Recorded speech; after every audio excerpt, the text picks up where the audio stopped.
Jane.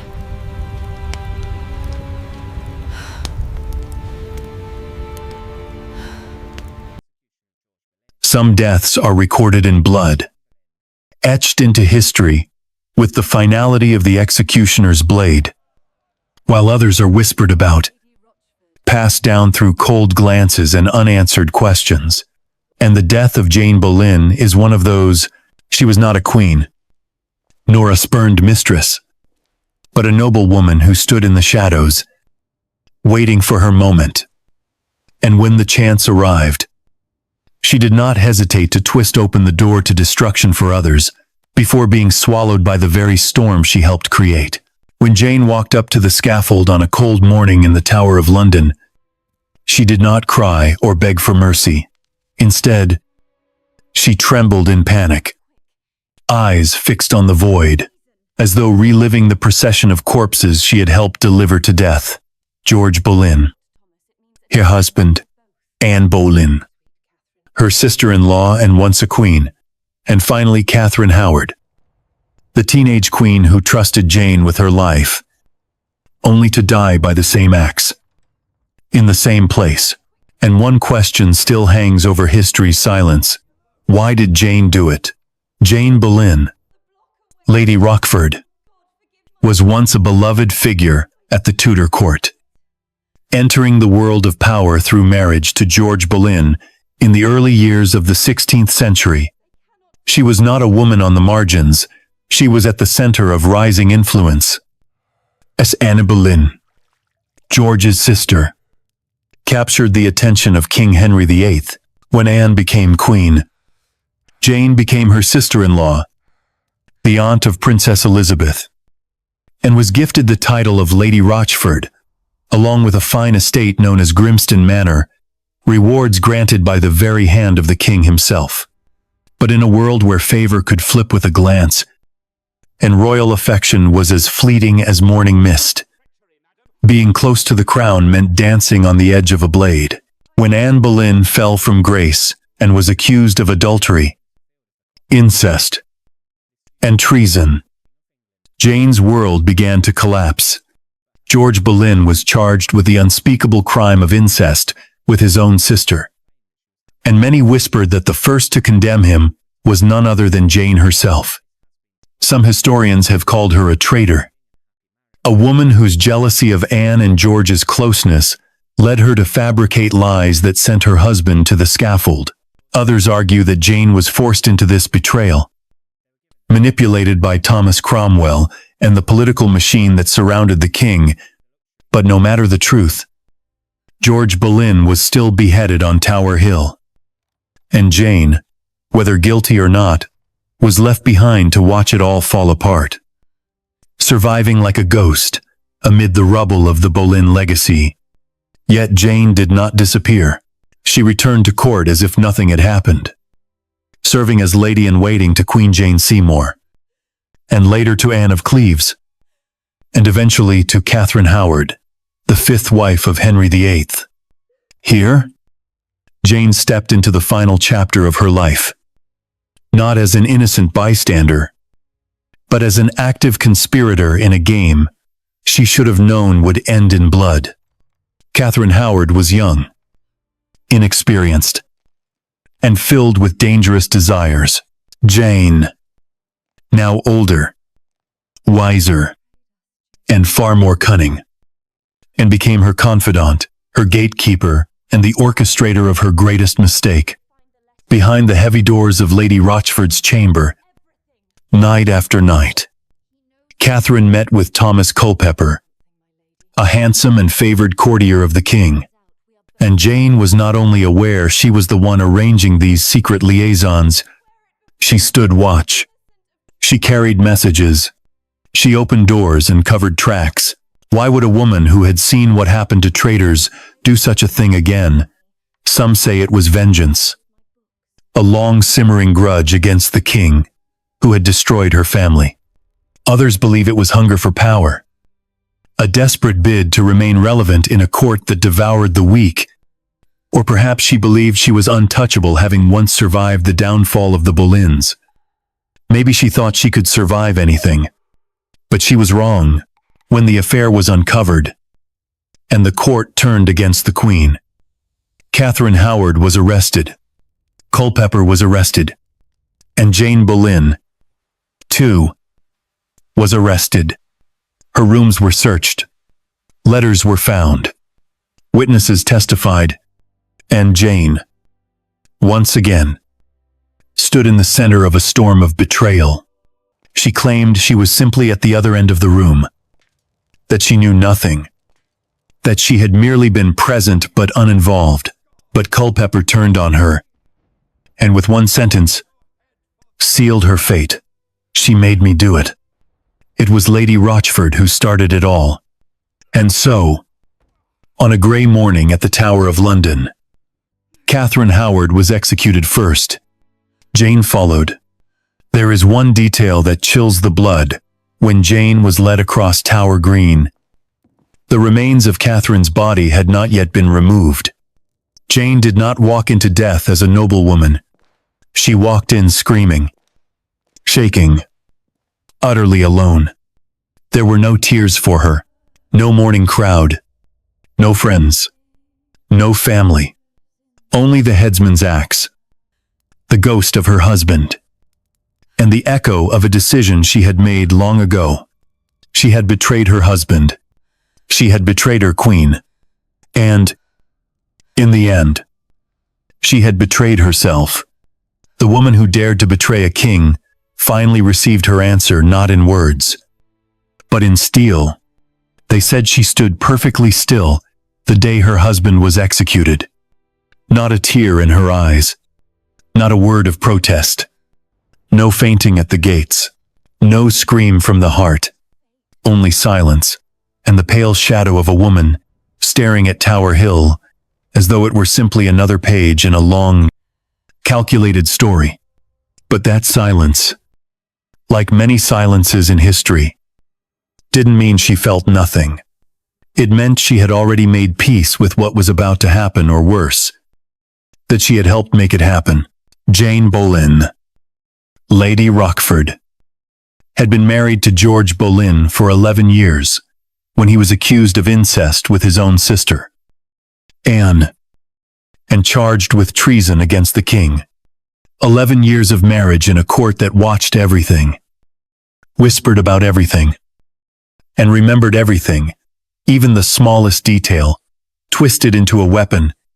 And when the sword finally fell on George's neck, the court remembered something else too that his wife had testified. Long before Jane stood at her own execution block, she had already been to this place before, once in the flesh, and many times in memory. In the spring of the year 1536, when Anne Boleyn was falling like a wounded bird from the highest perch in England, her brother George was swept into the storm. The charges were grotesque incest, treason, conspiracies of the heart and bed, and yet they were accepted with chilling efficiency. The king no longer wanted Anne, and what the king no longer wanted often ended up with a blade through the throat. But what no one could quite understand was how Jane became part of the machinery that brought him down. Was it ambition?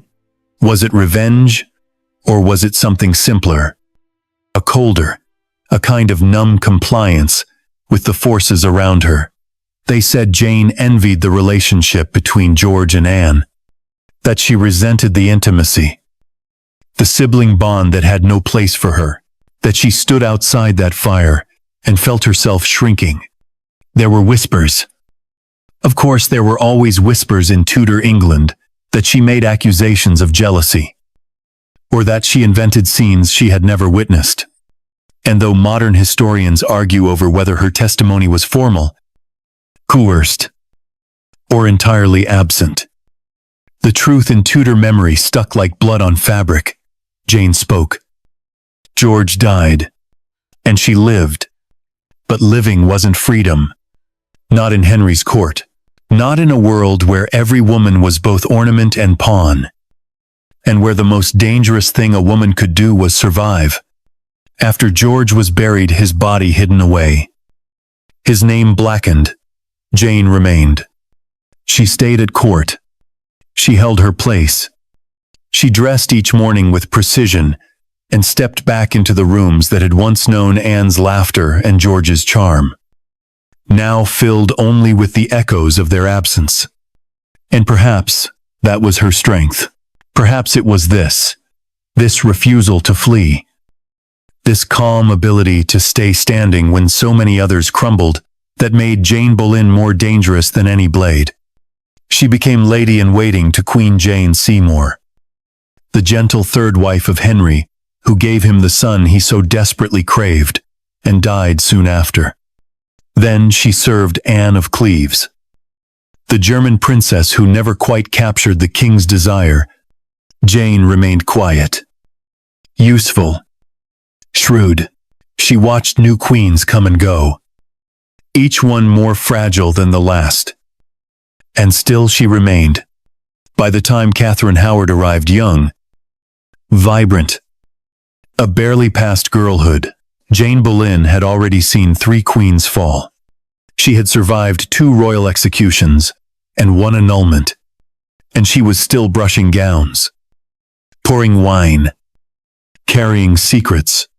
What kind of woman lives through that much blood and keeps going? The kind who is not afraid of blood at all. Some say Jane saw Catherine Howard as a chance to regain influence, to be close to youth and power again, to step once more into the flame that had once burned her family alive. Others believe Jane saw in Catherine a reflection of Anne, another bright-eyed girl playing a game she didn't understand. But no matter what Jane saw in her, it is certain that she drew close, too close. And when Catherine began her reckless affair with Thomas Culpeper, it was Jane, older, wiser, colder, who became the gatekeeper. She arranged the meetings. She stood watch in the shadows. She unlocked the doors and locked the secrets. There was a night, they say, when Catherine and Culpeper remained in Jane's chamber for 6 full hours, whispering, touching, betraying their lives to desire. And Jane was there the whole time, pacing, listening, waiting, perhaps calculating. Why would she do this? After all she had seen, all she had endured. Why risk everything again? Was it madness? Some would claim it later. When the arrests came and the interrogations followed, Jane began to unravel. Her mind, they said, was lost. She was not fit to stand trial. She wandered her cell, whispering half-names and broken phrases, but others believed it was all an act, a final mask to escape the fate she had seen so many times before. The woman who had once watched her husband walk to the scaffold now wandered those same stone halls in a gown stained with memory. And still, beneath it all, she remained silent about one thing, the truth. The real reason she helped Catherine, the real reason she returned to the dangerous game of secrets and sex and treason, the real reason she danced with death again, none of it was ever confessed. And perhaps that was her last power, to take the truth with her. But truth has a way of rising, even in silence. It rose when Catherine was executed. It rose when Jane was led from her cell, still trembling, still pretending not to understand what was happening. It rose when she walked across the Tower Yard and saw the blood still fresh from the queen she had once served. And it rose when she knelt, at last, at the block where she had once imagined herself untouchable. They say the axe fell quickly. One stroke, clean. But her story did not end there, because even now, Centurilateur, her name lingers not as queen, not as lover, not even as traitor, but as something far more chilling: the woman who watched, the woman who whispered, the woman who wasn't afraid of blood. The past never stays buried in the tower. Its bones shift beneath the floorboards. Its echoes linger in the chapel air. And the walls, those ancient, weathered stones, know how to whisper.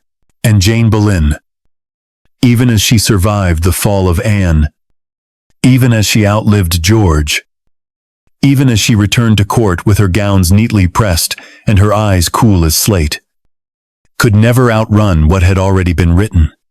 A woman who had once stood by while a brother and a queen were destroyed did not forget, and neither did those around her.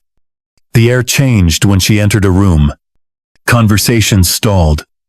Glances flicked and settled. She was no longer just the Lady Rochford. She was a shadow. A living relic of a reign gone wrong. A wife who hadn't wept when her husband's head struck the straw.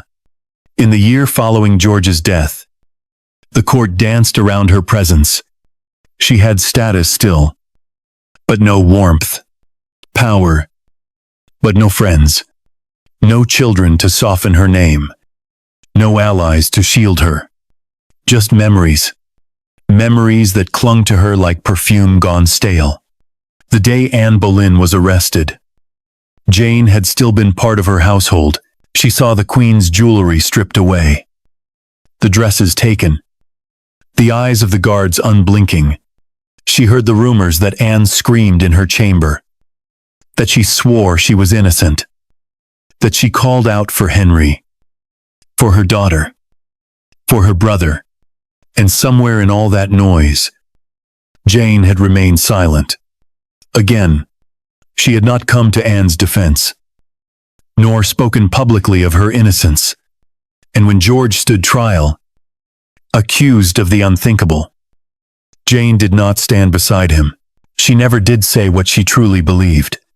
Not about the incest, not about the treason, not even about the way George looked at her distant, or perhaps disgusted.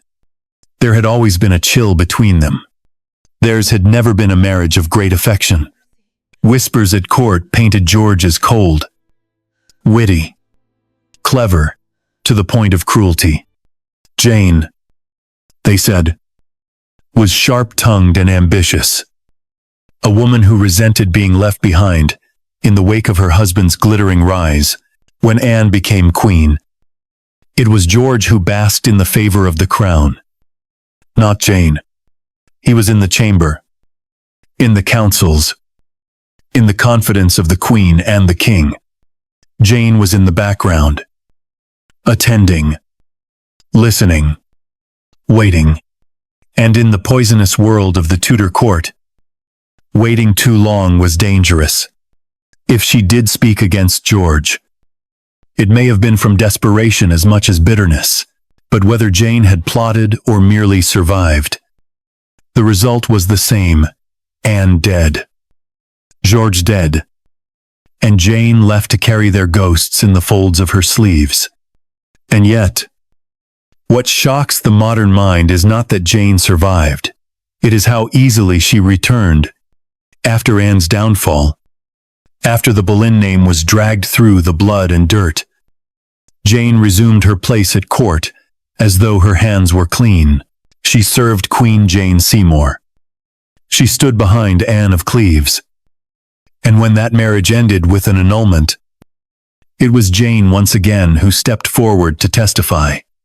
She said Anne had confessed there had been no consummation. Her words helped end a marriage, helped Henry VIII wipe clean another name from his ledger. But by then, Jane was practiced in removal. She knew how to speak just enough, and when to let silence say the rest. Perhaps that was her genius. If genius can be built from instinct and survival, Jane Boleyn was not loved. But she was useful, and in the Tudor court, usefulness could keep you alive longer than loyalty ever could. She floated from one doomed queen to the next, always on the edge of power, always near the flame but never in it. And then Catherine Howard came, young, eager, radiant, in a way that made older courtiers blink twice. She had the king's favor. Briefly, blindingly, but Jane saw what others did not. She saw that youth alone could not save a woman in this court. She had seen it with Anne. She had seen it with Jane Seymour. Beauty, charm, obedience, they all faded. And when they did, blood followed.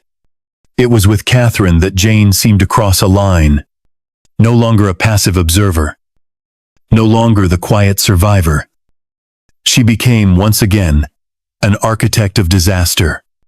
This time, she wasn't standing behind the gallows. She was building the staircase to it. The meetings between Catherine and Thomas Culpeper didn't just happen. They were planned, timed, hidden with the help of someone who knew the palace, who knew the risk, and who had already lost everything once before. Jane Boleyn knew. She had seen her husband's trial. She had watched his head fall. She had been the widow in black who had once walked past Tower Hill without turning away. And still, she unlocked the door for Catherine. Still. And she stood. Watch. Why? That question hovers like frost on a window. Was it guilt?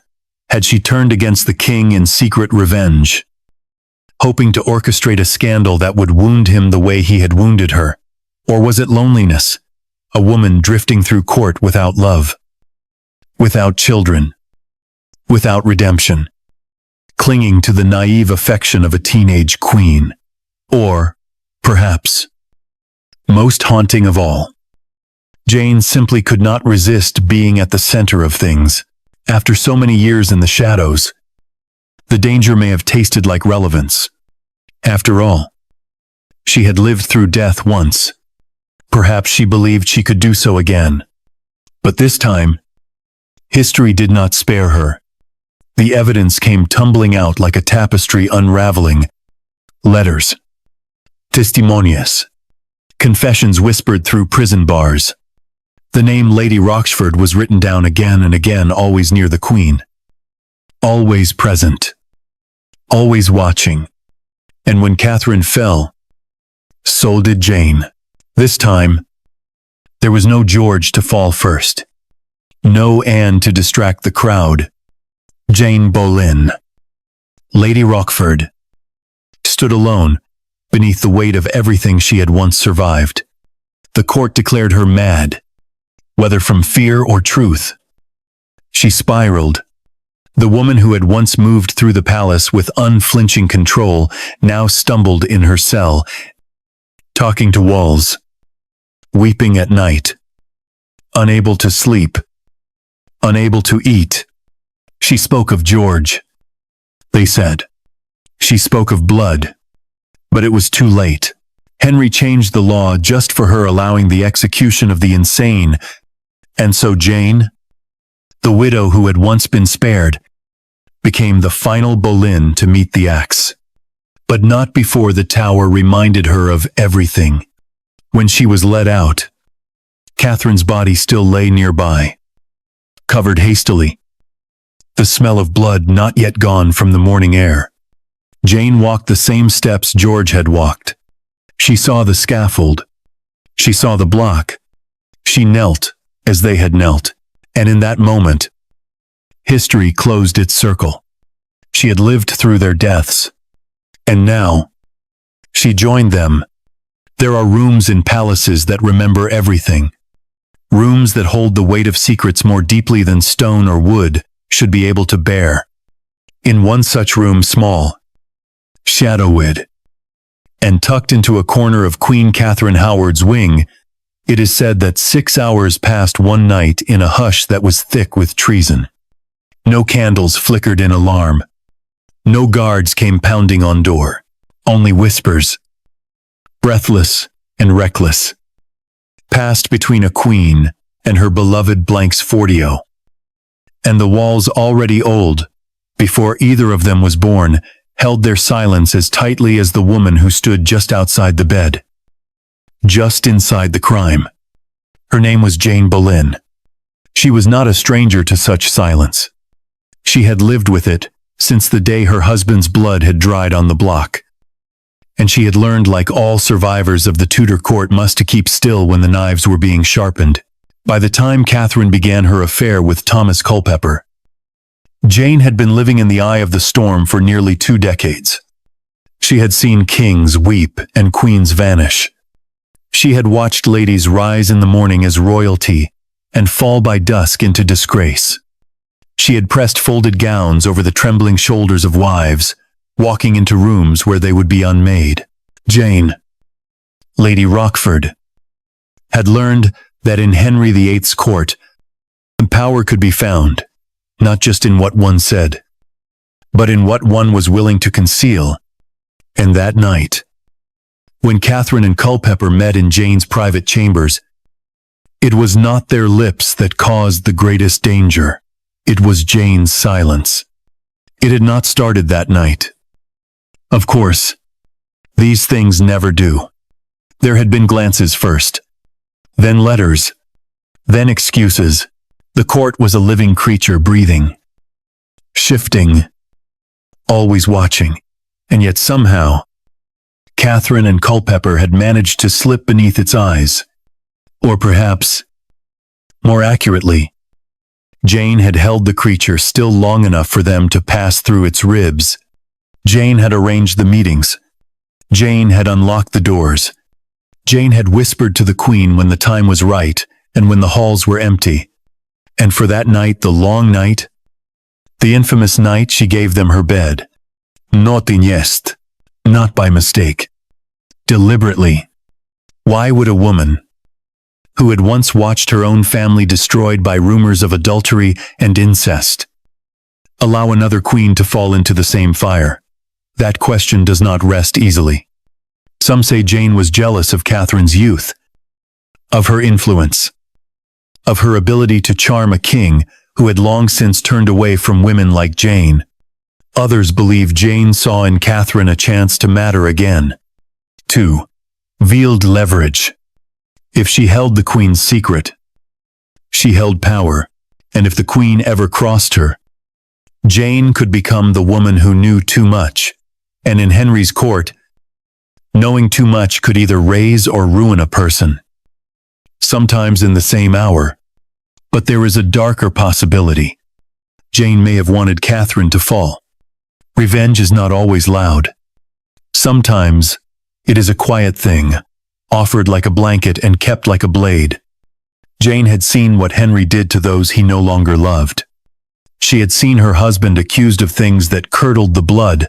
She had seen Anne beautiful, brilliant Anne shamed and destroyed in a matter of days. And now, standing behind Catherine, perhaps Jane had begun to tighten the strings. A queen in danger was a woman Jane understood. And if Catherine, like Anne, was doomed to fall, then Jane would not fall beside her. She would stand above her. Or so she thought. That night, while the lovers whispered, and the risk bled through every second, Jane remained in the room. She told the interrogators later that she had been at the other end, that she had seen nothing, heard nothing, been present only in form but not in fault. But 6 hours is a long time. No courtier believed she had simply waited in a corner while the Queen and her paramour risked their lives in her bed. Thomas Culpeper would later accuse Jane of pushing them together, that it was she who encouraged, who urged, who dared. And Catherine, she did not defend her. In that bed, history shifted, not because two people loved recklessly, but because a third woman made space for them to do so. The woman who gave the bed, and the silence, and the cover of night. There are stories that say Jane lingered outside the chamber door while Catherine and Culpeper were within. Others claim she stood close by, turning her head away, but never leaving the room. One servant testified that the Queen's hair was disheveled the next morning, her cheeks flushed, and Jane had smiled in a way that made the air colder than it had any right to be. Whether Jane believed she was helping or harming is still debated by scholars, but the result was the same. The bed was real. The affair was discovered. The king, once again, was betrayed. And Jane again was standing in the middle of the ruin. When the investigation began, Jane was caught between two forces. She could not bend. The crown, and the truth, and neither showed her mercy. Interrogators picked apart the nights, the times, the gestures. Every whisper became a weapon. And Jane's defense that she was only a servant, that she knew nothing, shattered when faced with what so many others had seen. It was not one night, it was several, and it was not hearsay. It was fact. The Queen had written to Culpeper, had signed her name, and had confessed desire so openly, it was nearly madness. And the letters had mentioned Jane by name. "Come when my Lady Rochford is here. Then I shall be best at leisure." Jane's hands had made those nights possible. Her hands had poured wine, arranged hours, held doors ajar. Her hands had kept it quiet. And when the silence broke, when the court filled with the buzzing scent of blood again, Jane knew the truth this time. She would not survive. She had once watched George die with dignity. She had once kept her head low and walked away clean. But now, the bed had been hers. The crime had happened within her very walls, and no amount of silence could hold back what came next. There are moments in history when truth becomes a weapon more dangerous than the lie that came before it. Moments when speaking becomes an act of violence, and silence becomes a form of survival. In the dim-lit interrogation chambers of Henry VIII's palace, Jane Boleyn stood once more between those two forces: what had happened, and what she would allow the world to know. But this time, there was no cloak of ambiguity to shield her, no comforting distance from the noose. Her words, once sharp enough to fracture a marriage, or perhaps even a family, were now being twisted back toward her like the jagged edge of a broken mirror. The Queen had been accused. The King was enraged, and the court, ravenous for scandal, turned toward Jane with a single and terrible expectation. Confess. Confess it all. But Jane, who had watched her husband lose his life after a trial filled with theater and venom, had learned something from those days. She had learned that in Henry's England, what mattered was not what was true, but what could be made true through the right phrasing, the right witness, the right kind of silence, at the right kind of time. She had lived too long with ghosts to believe in justice. And so, when the questions came, when the King's men leaned forward with their ink-stained fingers and cool voices, Jane responded not with certainty, but with fragments. She did not shout. She did not beg. She told them she had only ever obeyed, that she had been instructed by the Queen to allow the meetings, that she had remained in the chamber. Yes, but had heard nothing, that she was, above all things, innocent. It was a clever strategy for a woman with no allies left, but it was also an unraveling one, because Jane had been involved intimately, undeniably, repeatedly, and more than that, others had seen her, others had heard her, and as the investigation widened, it became clear that Jane Boleyn was no reluctant bystander. She was the facilitator, the gatekeeper, the shield behind which the Queen had moved freely toward destruction. The other ladies in waiting spoke of whispered arrangements, of quiet nods, of secret passages down dark corridors, and always, Jane was there, always behind the Queen's shoulder, always one step ahead of danger, until the danger turned around and took her by the throat.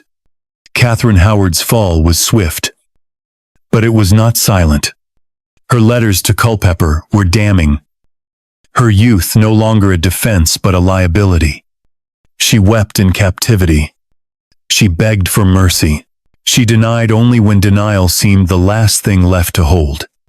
But even in her desperation, Catherine gave Jane nothing. No pardon. No gratitude. She let the testimony stand. And Jane, she began to fray.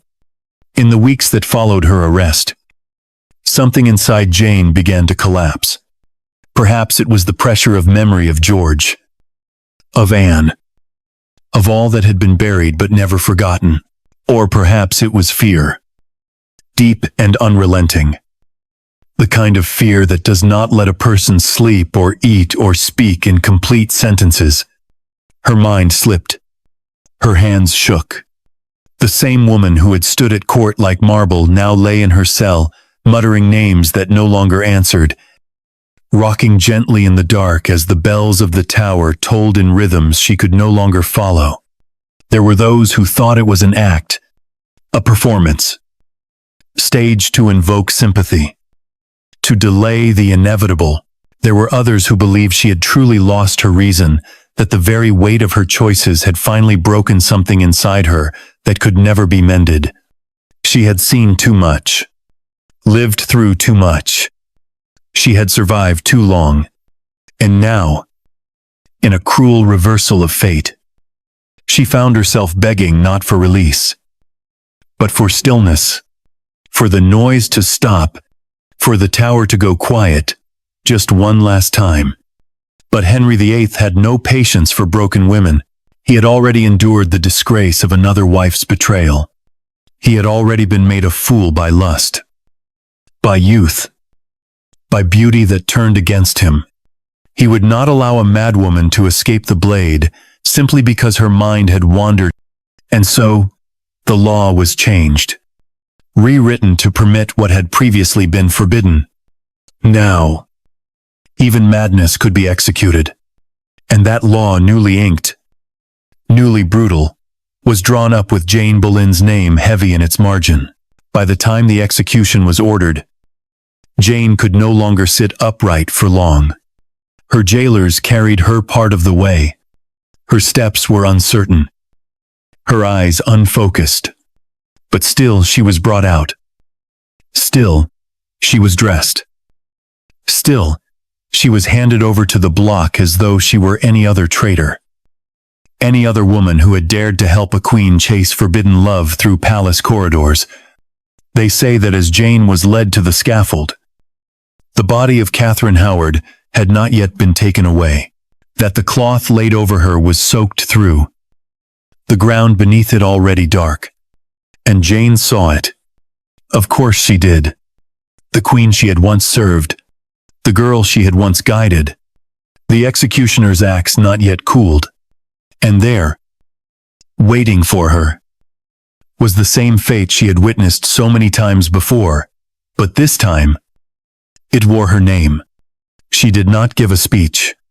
There were no last words. Only breath. Only silence. Only the swift sound of history repeating itself.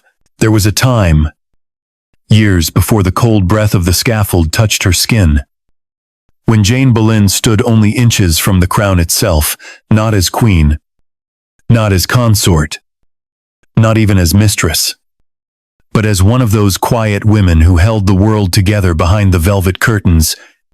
She had pressed the bodice of Anne Boleyn's coronation gown with her own hands. She had tied the final pearl at the queen's throat.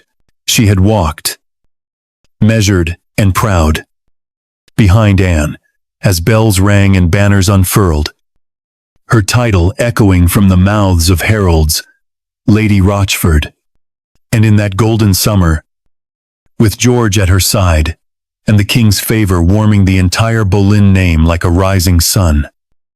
And she had believed, perhaps only for a moment, that being close to the throne meant being safe from the grave. But in England, under the gaze of Henry VIII, nothing was further from the truth. The crown Jane once walked behind had already seen too much blood by the time it was offered to Catherine Howard. And Jane, older now, quieter, more dangerous than ever, understood what the young queen did not, that the crown did not protect it, demanded. It did not forgive it, punished. It did not weep when a woman slipped. It only waited for the axe. But still, Jane followed. She entered Catherine's household, not as a warning, but as a witness, and slowly, unbearably, She became something more. She became the key, the gate, the keeper of secrets that should never have been spoken aloud, let alone acted upon in candlelit chambers at midnight. The irony, that biting, merciless irony, was that Jane had once tried to save a queen. That detail, often buried beneath the headlines of betrayal and madness, hides in plain sight. During the fall of Anne Boleyn, it is said that Jane was among those who urged her husband George not to testify, that she resisted the tides pressing against her family, that she did not, at first, wish to be the instrument of anyone's death. But time reshapes the soul. Memory can rot if it is not given light. And for Jane, the years after Anne's fall were not kind. Her marriage had left her childless. Her name had grown cold on noble tongues. Her place at court, though technically stable, was increasingly empty of affection. And the only thing more dangerous than ambition in a Tudor woman was loneliness. So when Catherine arrived young, trusting, giddy with affection, for a man who was not the king, Jane saw in her a possibility. Not of happiness, perhaps, but of purpose. And when that purpose bled into conspiracy, when Jane began opening doors and whispering instructions, and pretending not to notice the sighs in the dark, it was already too late to stop. She had become, once again, the hinge on which a queen's fate turned. But this queen's crown was not enough to save her, and it would not save Jane either. The fall came with the weight of thunder. Catherine's love letters, filled with longing and signed with too much sincerity, spread like ink across parchment heavy. Indéniable, damning. Her words betrayed not only her own heart, but also the hands that had passed those letters behind the backs of kings and keepers. And in every line, Jane's presence could be felt, not directly named, not accused, but implied in the timing, the access, the cover. She had made the meetings possible. She had guarded the door. She had made herself invisible. And now she was visible everywhere. Jane was arrested swiftly. And at first she resisted. She spoke in circles. She answered questions with more questions. But her grip on the narrative, on her own version of the truth, began to falter. Witnesses rose like weeds in spring. Ladies who had seen her usher the queen through shadowed halls, courtiers who had watched her pass notes. Even Culpeper turned his words against her, claiming Jane had instigated, arranged, insisted. And when Catherine's final tear-stained testimony was added to the pile, Jane's name no longer carried weight. It carried guilt. Her imprisonment was not like the others she had endured. This time, she did not stand tall. This time, she did not compose herself for survival. She frayed, not all at once, but slowly. First the pacing, then the muttering, then the fragments of sentences spoken to a corner no one else was sitting in. The tower does that to a woman. It strips the hours of meaning. It steals the shape of time. And for Jane, who had always lived in the background of someone else's story, the silence may have felt like drowning in air. And yet she knew what was coming. She had seen too many others led across the courtyard in soft shoes. She had heard too many final prayers spoken to indifferent wind. She had smelled the iron on the block, even before her name was carved into the list. And worst of all, she remembered. She remembered George. She remembered Anne. She remembered the weight of not doing enough, or perhaps of doing far too much. And now, for the first time, there was no one left to stand between her and judgment. No sister-in-law queen. No charming brother. No naive girl with golden hair.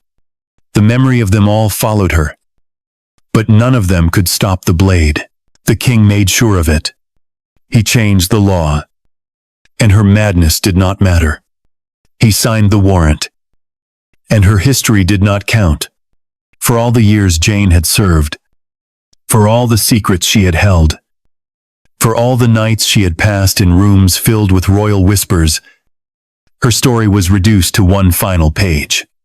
And on that page, there was no crown, no protection, only the echoes of choices she could never take back. She had tried to be useful. She had tried to be powerful. She had tried to stay close to the flame without burning. But in the end, she became the ash. They did not ring the bells when Jane Boleyn died. There were no crowds pressed against the gates. No sobbing ladies in waiting, with handkerchiefs raised to trembling mouths. No trumpets to mourn a noblewoman's fall. No mourning cloth stretched over the windows of the royal court. The day she was executed, the tower stood quiet, save for the wind that stirred the black drapery around the scaffold, and the hushed voices of those who had come not out of grief, but out of obligation. Jane had walked the halls of kings for nearly 2 decades. She had attended queens, whispered to chambermaids, kneeled beside the royal bess. She had dressed in jewels once warmed by Anne Boleyn's skin. She had carried the breath of secrets from one sovereign to another, but when her final morning came, there was no one left to accompany her, but the guards who did not meet her eyes. The tower knew her footsteps. It remembered the soft shuffle of her shoes on cold stone the day her husband died. It remembered her silence outside the scaffold, where George Boleyn's blood ran down into straw. It remembered her stillness in the chapel where Anne Boleyn was buried in haste. But now, the tower carried her one last time, not as a widow, not as a lady, but as a condemned woman walking toward the place where names are forgotten and only the manner of death remains. Jane had walked behind queens. She had followed their processions, tended their hair, whispered their final regrets. Now she walked alone, and no one whispered hers. Some say she was too weak to stand on her own, that the guards had to help her dress, that she mumbled prayers without form or language, that she asked, more than once, for George, for Anne, that she did not remember what she had done, or who she had become. Others claim she was lucid until the end, that she stared down the courtyard as though expecting someone to stop her, as if the very memory of what she had survived might shield her one last time. But there was no miracle waiting that morning. No royal pardon sent too late. No voice raised in protest. Only the slow tread of boots on wet flagstones. The cold hush of Tower Green before the sun fully rose. And the soft clink of metal as the headsman tested the weight of his axe. It is said that the scaffold still held the scent of Catherine Howard's death, that her blood had not yet dried, that the cloth covering her broken body was still damp when Jane was brought forth. If that is true, then Jane's last vision was the consequence of her own silence. The girl she had guarded, the queen she had helped, lay crumpled in shadow at the foot of the same wooden block Jane now approached. And if her breath caught, if her knees trembled, it was not because she feared death. She had lived too long beside it to fear it now. It was because the truth, in that final moment, could no longer be denied. She had outlived her husband, and now she would join him. She had watched Andy, and now her own head would rest near the same soil. She had opened the door for Catherine's betrayal, and now her own blood would fall beside the Queen's. There was no final speech. Jane did not raise her voice to the heavens. She did not shout her innocence, nor confess her guilt. Whatever words she might have said about loyalty, about loneliness, about why she had done what she had done, they remained trapped behind her lips. And perhaps that was fitting. She had lived a life defined by whispers, by unsaid things, Let her death be the same. She knelt. Her hair had been pinned back with trembling fingers. Her gown dark, simple, elegant, fluttered in the breeze like the remnants of some forgotten banner. The executioner stood over her, and for a moment, there was nothing. No movement, no sound, only the weight of what had been and the breathless hush of what was to come. And then it happened. One stroke. Clean. Final. Absolute. The sound echoed across the yard like the last line of a poem. No scream. No gasp. Only the thud of a life ending as quietly as it had unraveled. The silence that followed was not reverent. It was not the kind of silence that honors the dead. It was colder than that. It was the kind of silence that comes when a name vanishes not from memory, but from favor. Jane Boleyn, Lady Rochford, was no longer useful, no longer feared, no longer needed. She was just another head beneath the tower, another footnote in the long, blood-soaked story of Henry VIII's court. Her body was taken swiftly to the chapel of St. Peter ad Vincula, buried near George, near Anne, near Catherine, a triangle of tragedy carved into stone and shadow. No monument, no epitaph, only the weight of what she had witnessed, what she had caused, what she had tried too late to forget.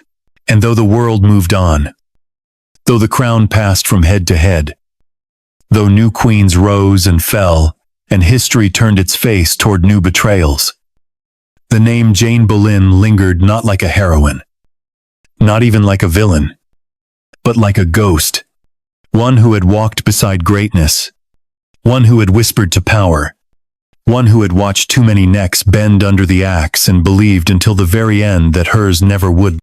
But the tower does not forget, and neither does silence. There is a chapel within the Tower of London where stone remembers more than scripture. It is small, unassuming, resting behind iron gates that seldom open for ceremony, but always open for consequence. The chapel of St. Peter ad Vincula. St. Peter in chains is where queens are buried not with crowns, but with the silence of disgrace, where nobility is marked not by marble, but by the absence of names on tombs. And it is there, beneath the cold flagstones, that Jane Boleyn was laid to rest, without fanfare, without blessing, without the gentle weeping of a household in mourning. She was placed among the fallen women of Henry VIII's reign, as though the tower itself had finally claimed her for its own. One more body, one more secret sealed beneath stone. The chapel had known her before. It had welcomed Anne Boleyn in the spring of the year 1536, after the Queen's swift execution, when her head was placed in a rough wooden box, and her body, still clothed in royal silk, they was carried past weeping ladies and shocked servants. George Boleyn followed days later, condemned as his sister's lover, disgraced as a traitor, buried as quickly as the sentence had fallen. Jane had stood near the chapel's doors in those early years, a widow in black, her lips still, and her gaze unreadable. She had returned to court after their deaths, moving with the poise of a woman who could not afford to grieve aloud. And now, nearly a decade later, she returned to the chapel one final time, not to mourn, but to lie beside the very people whose stories had once defined her. The grave was dug with little ceremony. No prayers were spoken aloud. No family wept beside her casket. The tower guards did not linger. She was not a queen. She had no children to demand remembrance. She had no title to redeem her legacy. She was simply Jane Boleyn, the widow who had testified, the lady who had arranged liaisons, the woman who had lived too long on borrowed time. They say her name was not even inscribed at first. that she disappeared into the chapel floor like a shadow pressed between the lines of a prayer book, that no marker was placed above her, that her body was laid so close to Anne's that their bones might have touched, might still touch. Beneath the stone, sister-in-law and sister in death. What does it mean to be buried among queens?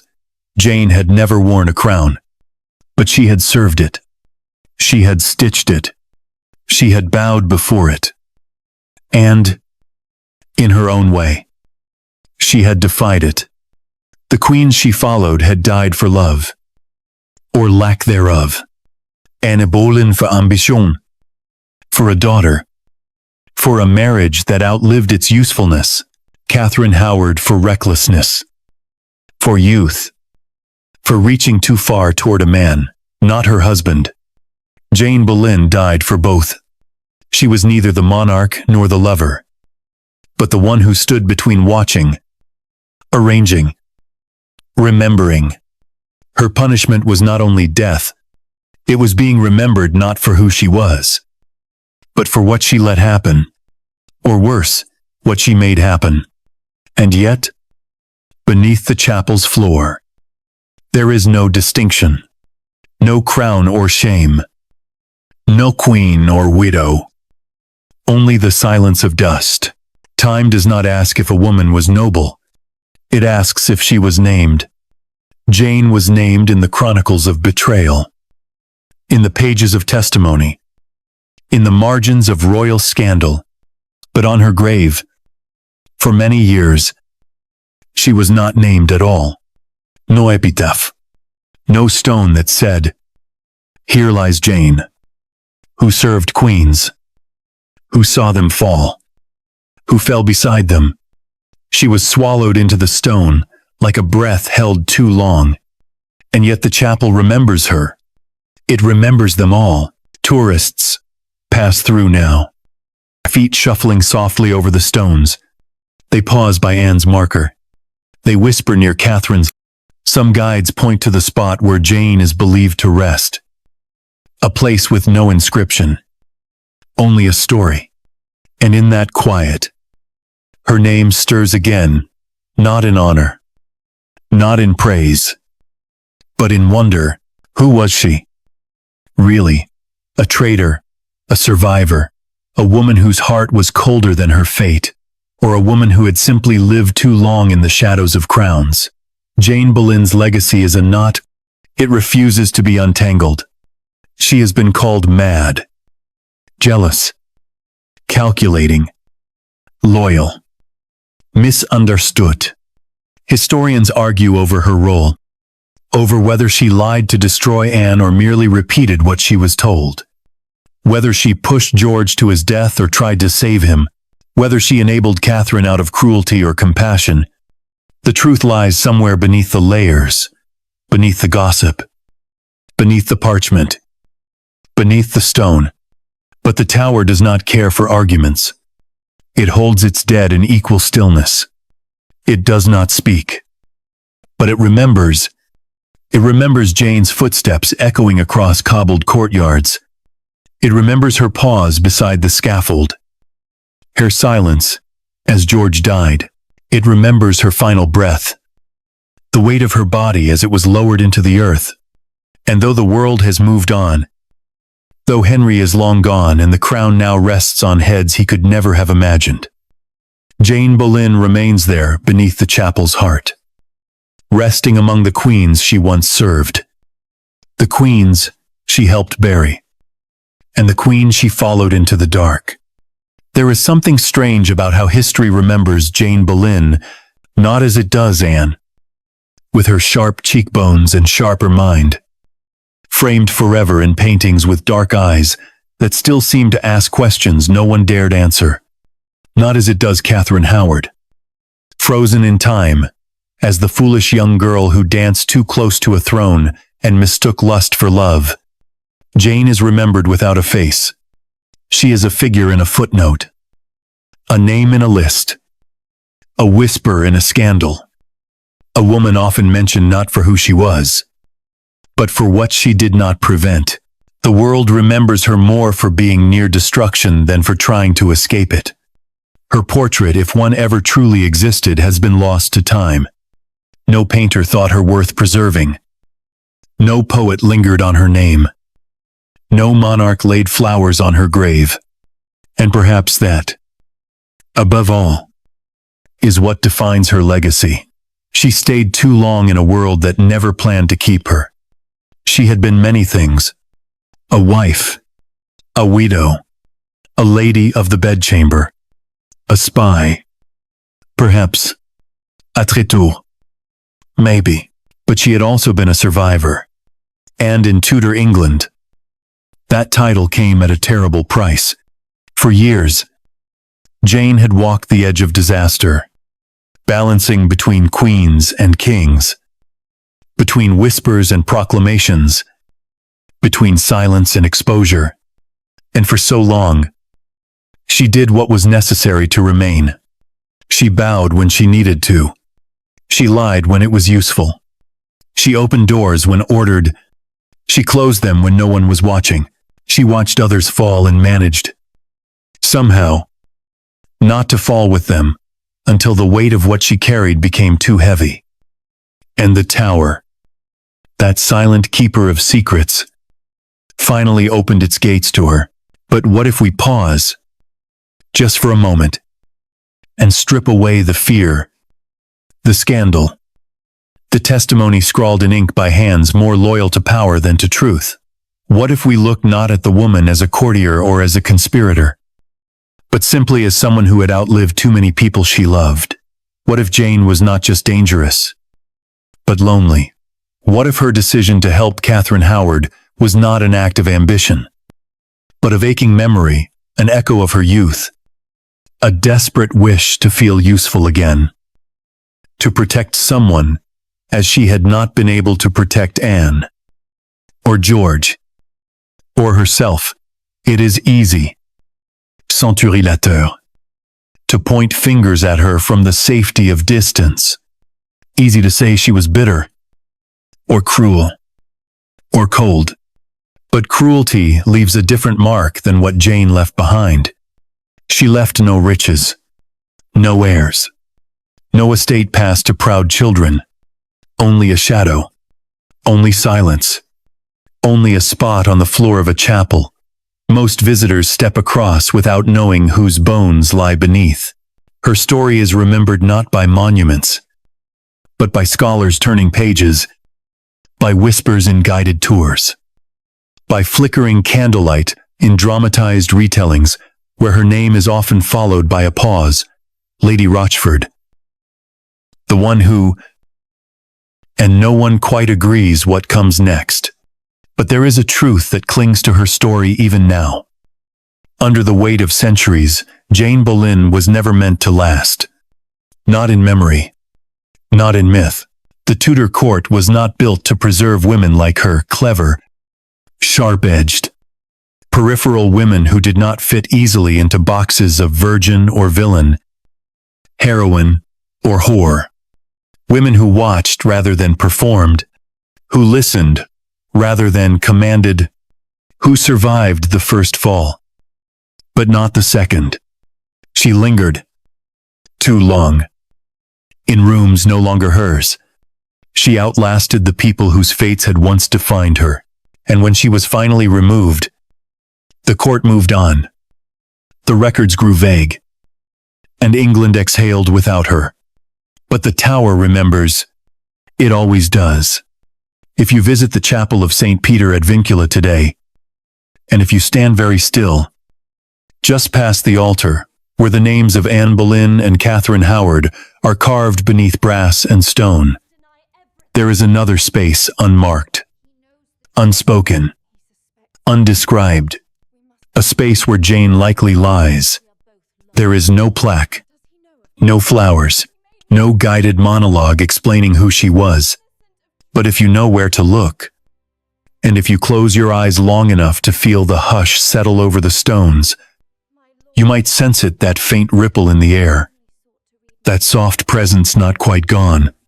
The woman who stayed too long, the woman who opened the door, The woman who watched too many queens die and thought, for just a little while, that she could walk away. She could not, and perhaps that is her story, not one of guilt, or madness, or power, but of the danger in believing you are safe when you are simply not seen. Of the loneliness of surviving when all you ever did was live in someone else's shadow. Jane Boleyn was forgotten, because she never fully belonged. But maybe, now, we remember her, not with judgment, not with vengeance, just as she was, a woman, caught too long in a game she never controlled, and finally, laid to rest beneath a crown that never protected her.